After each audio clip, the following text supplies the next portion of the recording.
दोस्तों आपने भी सपना देखा होगा कि मेरा सिलेक्शन होना चाहिए, मुझे नौकरी मिलनी चाहिए, सरकारी नौकरी मिलनी चाहिए। आप कभी रीट की तैयारी में लगे हुए हैं, कभी सेकंड ग्रेड की तैयारी में लगे हुए हैं, कभी फर्स्ट ग्रेड की तैयारी में लगे हुए हैं, कभी पटवारी, कभी बीडीओ, अनेक प्रकार की तैयारी में आप उलझे हुए हैं और आपका सिर्फ और सिर्फ टारगेट एक है, नौकरी प्राप्त होनी चाहिए।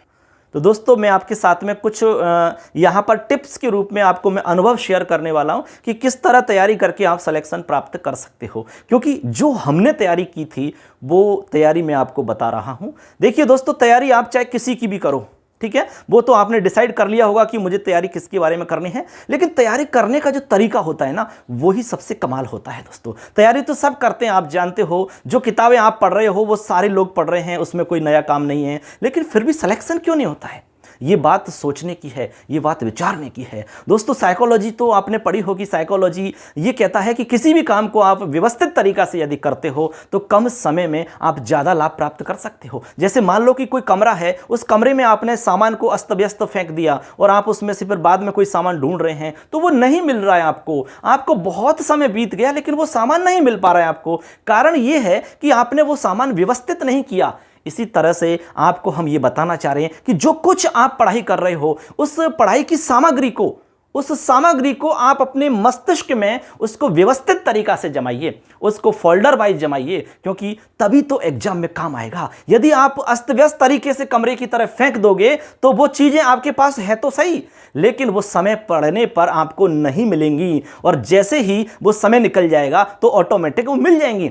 आपको पता है कि एग्जाम हॉल में जो चीजें आपको याद हैं, लेकिन वो इतना प्रेशर और इतना दबाव हो जाता है क्योंकि वो अस्त व्यस्त पड़ी हुई चीजें रहती हैं, वो आपको याद नहीं आती हैं। जैसे आप एग्जाम हॉल से बाहर निकलते हैं, वो आंसर आपको याद आ जाते हैं। इसका कारण एक ही है, क्योंकि एग्जाम हॉल में आपके ऊपर प्रेशर होता है, आपके ऊपर दबाव होता है, असफलता का और सफलता का दोनों दबाव हो सकते हैं। दोस्तों इसमें आपको केवल एक टिप्स बता रहा हूं। यहां पर आप सबसे पहले तो अपनी बुक्स सेलेक्ट करिए, और किताब जो है आपकी वो सेलेक्टेड किताब होनी चाहिए और कम से कम किताब होनी चाहिए। ये हमने तरीका अपनाया था और आज आपके बीच में सिलेक्शन प्राप्त करके हम 4-5 साल से सेवा दे रहे हैं। ठीक है, हमने फर्स्ट ग्रेड में जो सिलेक्शन प्राप्त किया वो इसी तरह से किया था। हमने कोचिंग नहीं की, कोचिंग हम करना चाहते थे लेकिन किसी परिस्थिति बस हम कोचिंग नहीं कर पाए। फिर हमने एक संकल्प लिया और ठाना कि मुझे करना है ये, चाहे कुछ भी हो। फिर मैंने अपने नोट्स बनाना तैयार किया। उसके बाद में मैं लगातार अपने सिलेबस को लेकर के तैयारी करता रहा और धीरे धीरे मैंने सिलेबस को एक नहीं कई बार कर दिया। लेकिन दोस्तों मेरे पास ज़्यादा बुक्स नहीं थी, मैंने केवल लक्ष्य की गाइड खरीदी थी। इसके अलावा जो उस समय आरबीसी या एनसीईआरटी की जो बुक्स थी जिसमें हमारा सिलेबस मिलता है, वो बुक्स मैंने खरीदी। उसके बाद में वो बुक्स मैंने पढ़ी, उसके बाद में उसमें से नोट्स तैयार करे मैंने। वो नोट्स मैंने लास्ट टाइम में एक नहीं 10-10 बार पढ़ लिए थे और वो सारे के सारे अच्छे से याद हो गए थे। ये नॉर्मल सी बात है, जब एक ही नोट्स को आप बार बार पढ़ोगे, 4-5 बार आवृत्ति करोगे, बार बार दोहराओगे, उसके तो निश्चित है कि वो याद हो जाएगा। आपको पेज नंबर तक याद हो जाते हैं, कोई बड़ा काम नहीं है। चाहे वो जीके की बात कर लो, हिंदी की बात कर लो, संस्कृत की बात कर लो, कोई भी सब्जेक्ट हो सकता है, लेकिन आप इस तरह से यदि याद करोगे तो सब कुछ रट जाएगा आपको। तो सबसे पहले तो आपको यह करना है कि आपके पास जो किताबें बहुत सारी फैली हुई हैं, उन किताबों को आप लिमिटेड करिए, यदि आपको सिलेक्शन वास्तव में ही प्राप्त करना है तो। क्योंकि हमारे कुछ साथी थे पिछली बार जिन्होंने रीट का एग्जाम दिया था, बहुत अच्छी तैयारी थी, बहुत अच्छी तैयारी थी, लेकिन वो चारों तरफ से किताबों से घिरे हुए।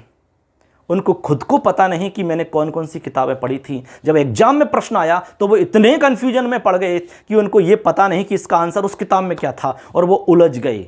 उनके प्रश्न बहुत गलत हुए, उनका जो स्कोर था वो बाकी सामान्य जो बालक थे उनसे काफ़ी नीचे था। बहुत दुख हुआ इस बात का, लेकिन जब पता है कि समय निकल जाता है तो उसके बाद में पछतावे के अलावा कुछ नहीं मिलता है दोस्तों। इसलिए मैं आपसे ये कहना चाह रहा हूं कि वो पछतावा आपको नहीं झेलना पड़े, तो आप अभी से सतर्क हो जाइए, अभी से जागरूकता आप दिखाइए, निश्चित रूप से आपको सिलेक्शन मिल जाएगा।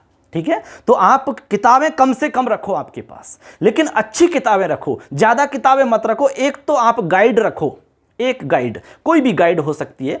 बाजार में बहुत सारी गाइडें हैं, लेकिन आपने जो गाइड पहले से पढ़ रखी है, मैं तो सजेस्ट करूंगा कि आप वो ही गाइड पढ़ो।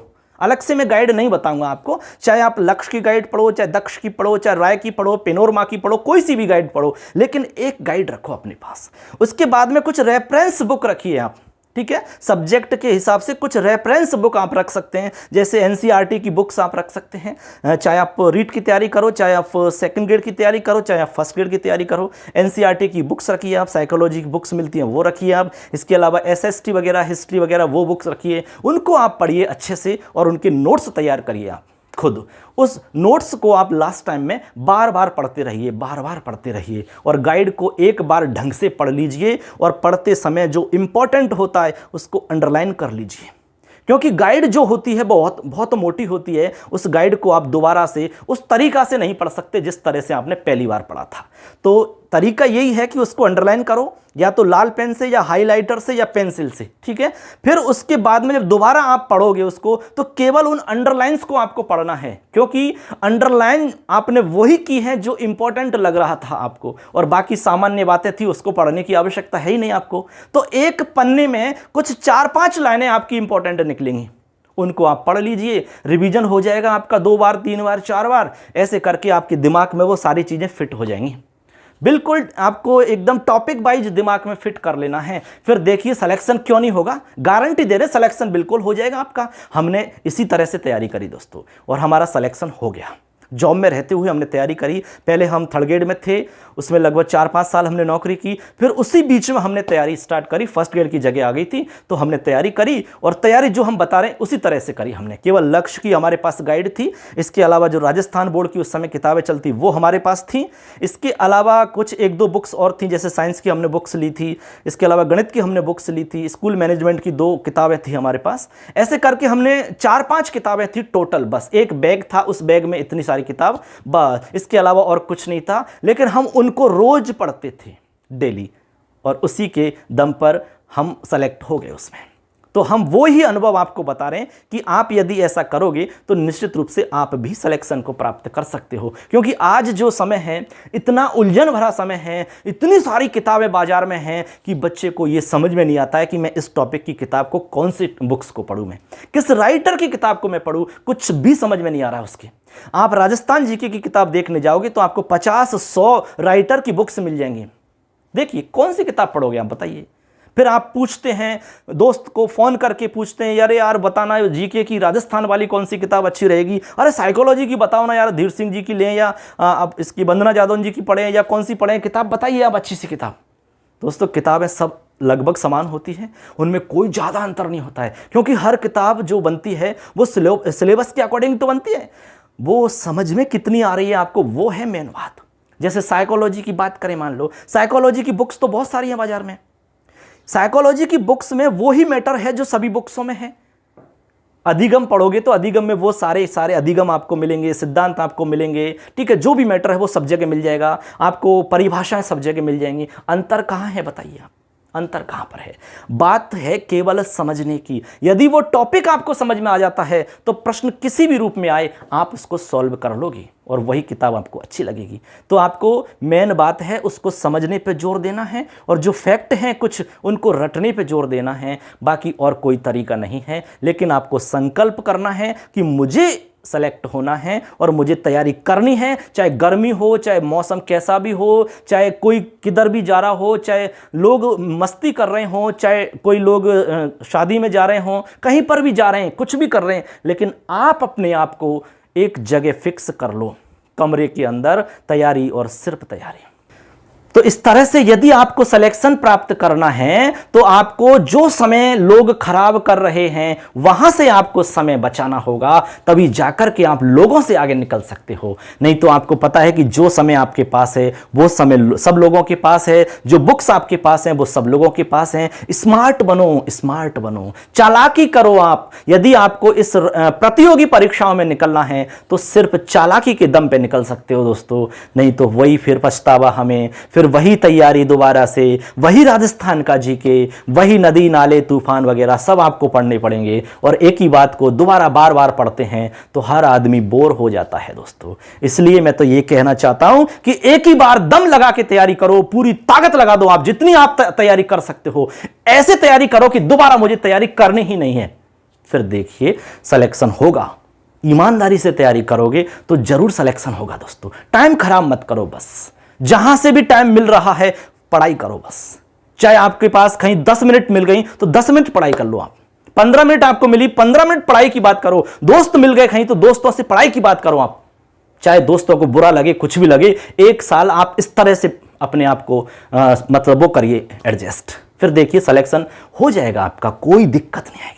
तो ये टिप्स थी दोस्तों छोटी छोटी, यदि आप इनको फॉलो करोगे तो निश्चित रूप से आपको कहीं ना कहीं फायदा मिलेगा। तो दोस्तों आज जो हमने इस वीडियो में टिप्स बताई है वो आपको कैसी लगी जरूर हमें कमेंट करके बताना, और वीडियो अच्छा लगता है तो लाइक कर देना दोस्तों, और चैनल को सब्सक्राइब करना तो बिल्कुल नहीं भूलना है, क्योंकि इसमें कोई पैसा नहीं लग रहा यार, एक छोटा सा काम है, आप कर ही सकते हो। तो दोस्तों इस तरह से आपको तैयार हो जाना है, निश्चित रूप से आप निकल जाओगे। कहते हैं कि हर मुश्किल कल का हल होता है, आज नहीं तो कल होता है, और विश्वास हो अपने श्रम पर तो मरुस्थल में भी जल होता है, मरुस्थल में भी जल होता है। विश्वास रखो स्वयं पर, यदि खुद पर विश्वास है तो आप कुछ भी कर जाओगे, और जिस दिन खुद पर विश्वास आपका उठ जाएगा, जिस दिन आप खुद पर विश्वास करना छोड़ दोगे, उस दिन आप कुछ भी नहीं कर सकते, कुछ भी नहीं कर पाओगे आप। इसलिए विश्वास रखो कि मैं कर सकता हूं। जब आपका दोस्त कर सकता है तो आप भी कर सकते हो, इसमें कोई शक नहीं है। इसलिए आप भी कर सकोगे, आपकी भी नौकरी लग सकती है। बस आपको सिद्ध करना है,